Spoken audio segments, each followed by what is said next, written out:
when I have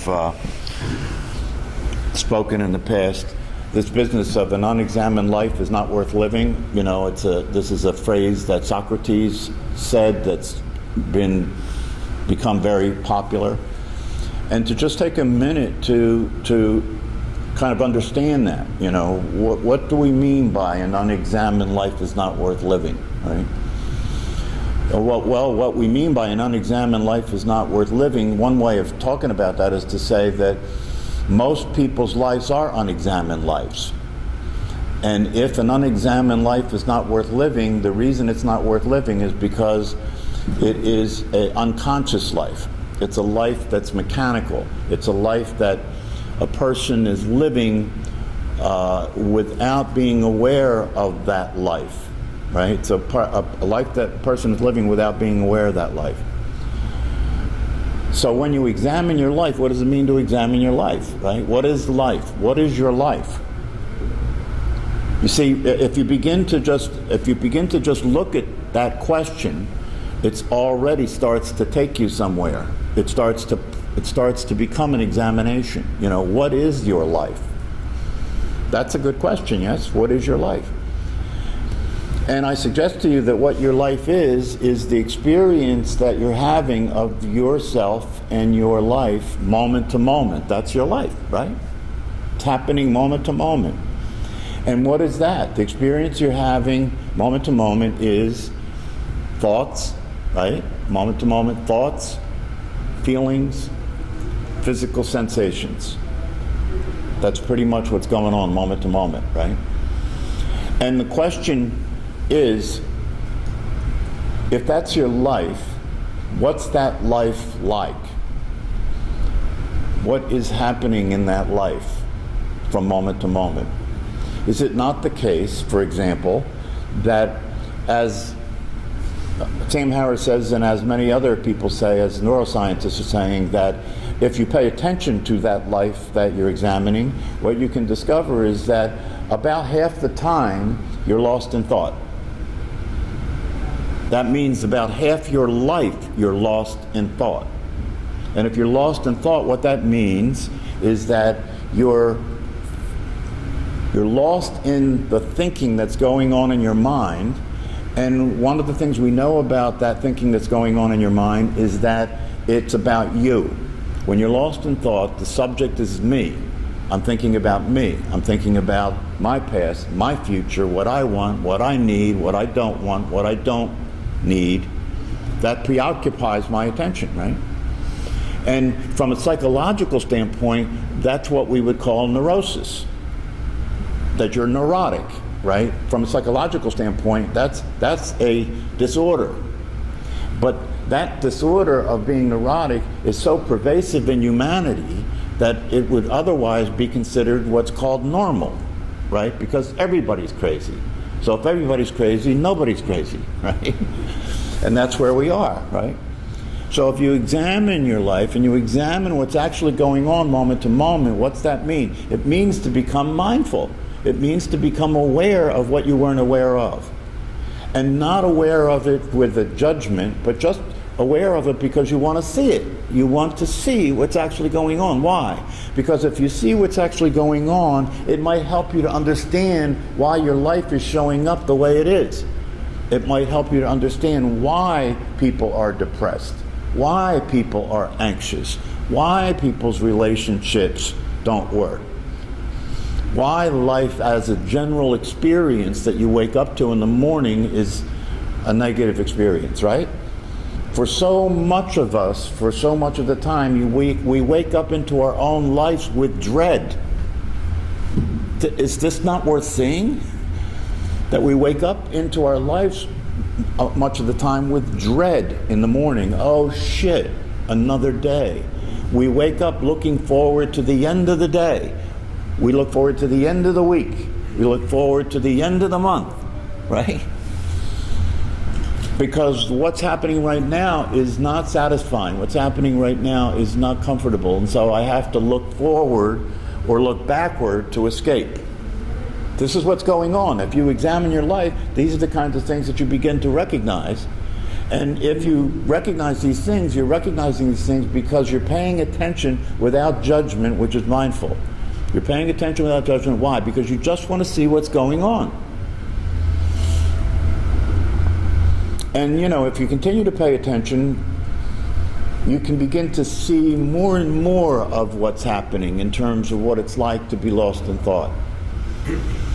And recognize that, as I said earlier, when we meditate, we move our attention away from thought to the breath, right? And yet the thoughts continue, right? And so therefore, if the thoughts are continuing, but we're not thinking the thoughts, our attention is on the breath, but not the thoughts, but the thoughts continue, and those thoughts that continue are now causing us a restlessness or agitation, so we can't meditate, right?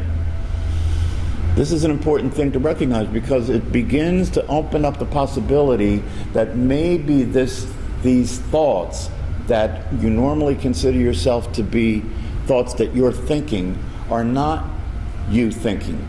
Maybe these thoughts are happening to you just like they are when you try and meditate all the time.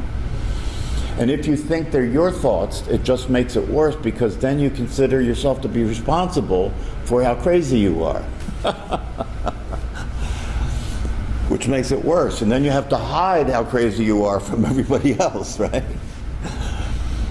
So this is what mindfulness and meditation can do. It can open up the possibility to wake up and see. That's why Sam Harris's smartphone app is called Waking Up. To wake up, to become mindful is to wake up. And if you begin to see more and more and more what's going on, you really can get free from being in the middle of this insanity. By watching the insanity, you can stop being insane. By seeing your own insanity, you can stop being insane. But if you're in the middle of the insanity, thinking that you're thinking the thoughts, that you're having the reactions and the crazy feelings, right? There's no way out.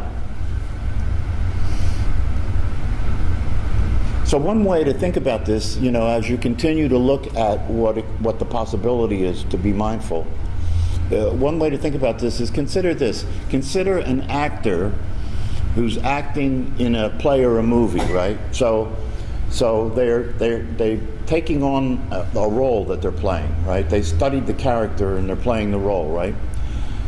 Now watch, when they're playing the role, when they're doing the acting in the movie or in the play, right? And they're interacting with other actors, who's hearing what's being said by the other actors? The character that's being played or the person that's playing the character?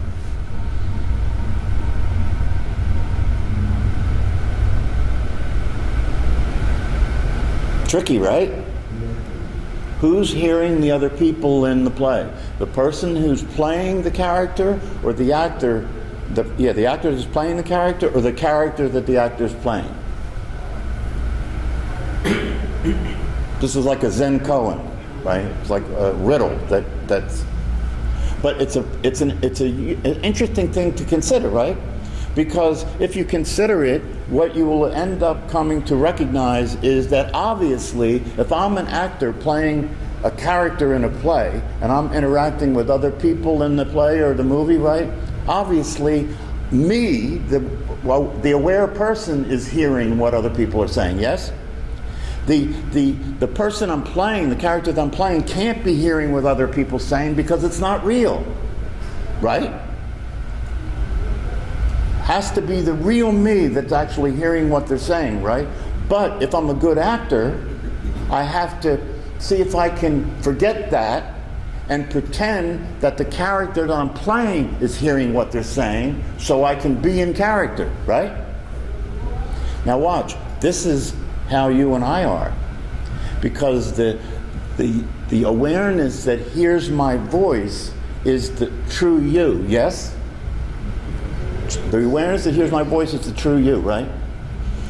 But in the same way that the actor has the character hear what's being said in order to be in character, to do a good job, right?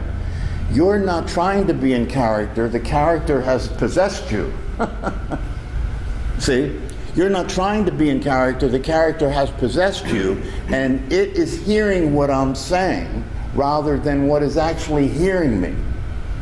So the awareness that you are is actually hearing me. It has to be what's hearing me because it's the only real you, right?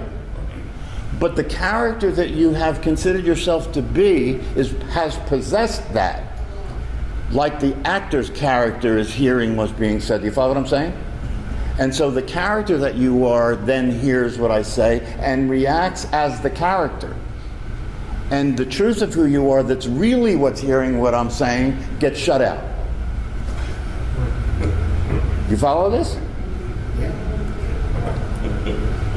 It's a very interesting way to look at this. You know, we're talking about examining your life. This is where things like that can go. You can start to look at it and say, wait a minute, who am I? Who am I? Am I the person that I learned to be, and is that the person that hears even about the truth? Is that the person that comes to meditation class and hears about how meditation can free me from being reactive? If that's the person that's hearing that, it's never going to happen, right? Because that person is the problem. That's the person that's reacting.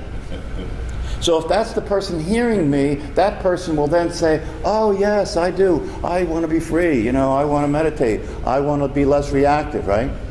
But can you see the character that's hearing that is never going to do that, because if that character actually could do that, which it can't because it's not real, it would end up meaning the character discovered that it doesn't exist. You see how convoluted this gets, right?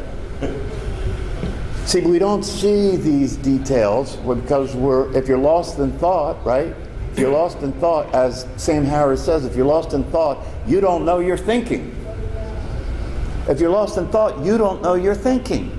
And if you don't know you're thinking that what you're thinking is being thought by you. You see how insidious it is?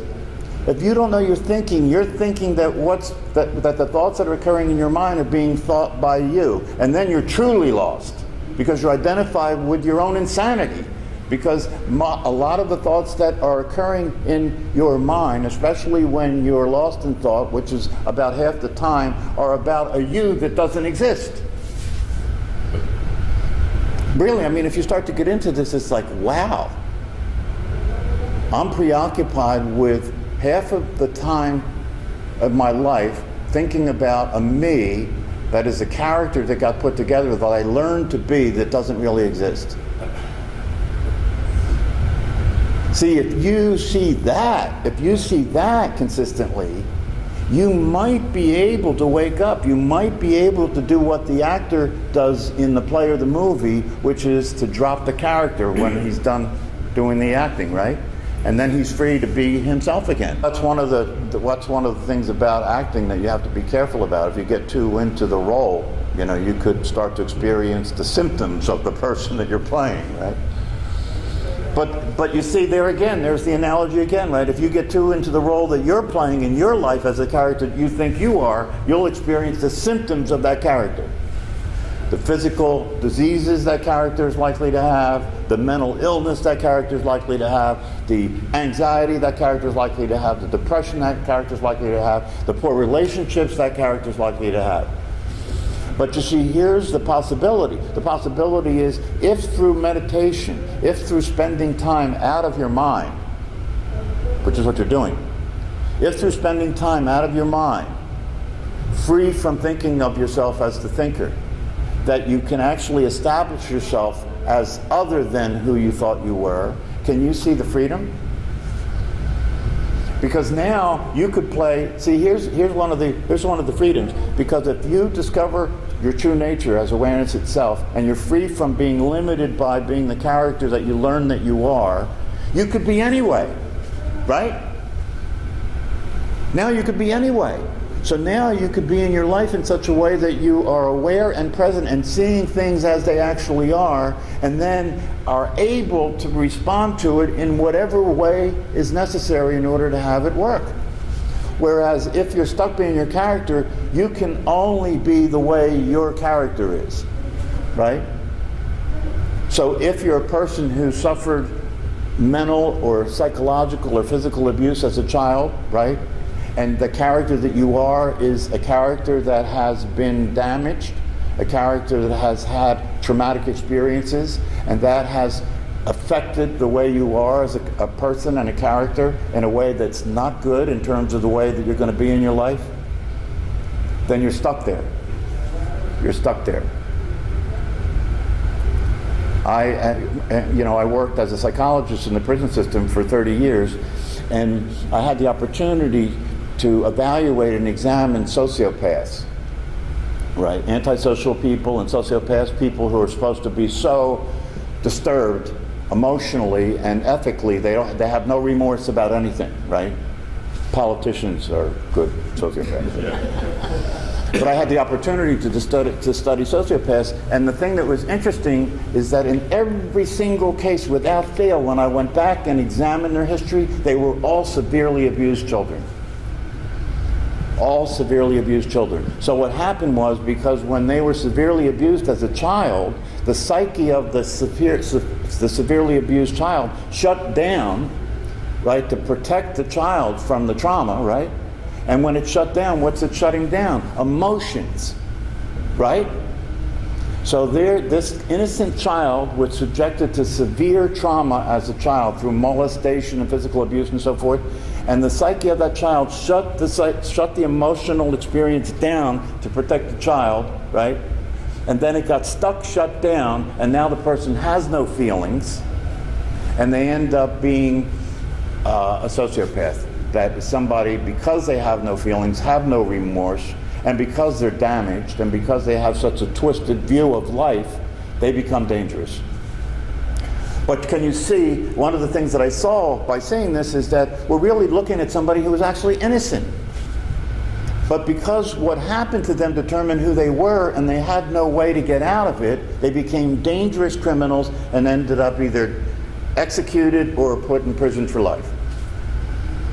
And I say that you and I are in the same boat, because if who you and I ended up being is only a function of what happened to us when we were kids, then we're stuck with what that leaves us as, in terms of our ability to function and relate to other people and be successful in the way that we live our lives. And we pay the price because we live in a prison, because that's a prison. If you can only be the character that got put together through your developmental history, you're in prison. You're in prison because you're limited in a very severe way in terms of how you can function, how you perceive life, and how you experience other people and how you relate to other people. So we're really talking about, meditation is an opportunity to begin to get free, to begin to see what's actually going on and wake up to the truth of what's going on. And by waking up to the truth of what's going on, you can begin to be a different human being and experience having a different life, a life that can be a life of happiness, a life of ease, a life of well-being. That's available. That's one of the reasons when I worked in prisons and I did this kind of work with guys like that, right? And myself and another person, wrote a paper that's out there now on the possibility of using mindfulness practice and meditation to create profound changes in the personalities of people so that they could be free from prison and not be a threat. We wrote a paper on that based on Richie Davidson's work in neuroscience. So that's what's at stake, what I talk about here is that, meditation is being sold to the masses as stress reduction. But as I have said to you many times here, I would feel irresponsible if I didn't tell you that this isn't just stress reduction. This could be an opportunity to have your life be a different life. And as a psychologist, part of what I'm saying when I say that is psychologists generally treat personalities, right? So what I'm saying to you as a psychologist who has worked with personalities over many, many years, you can get free from your own personality. You can get free from your own personality and create the person you choose to be in relationship to the life that you choose to have. That's pretty cool, right? And meditation is a method that you can use to have that happen. Okay, see you next time. That needs to go viral. That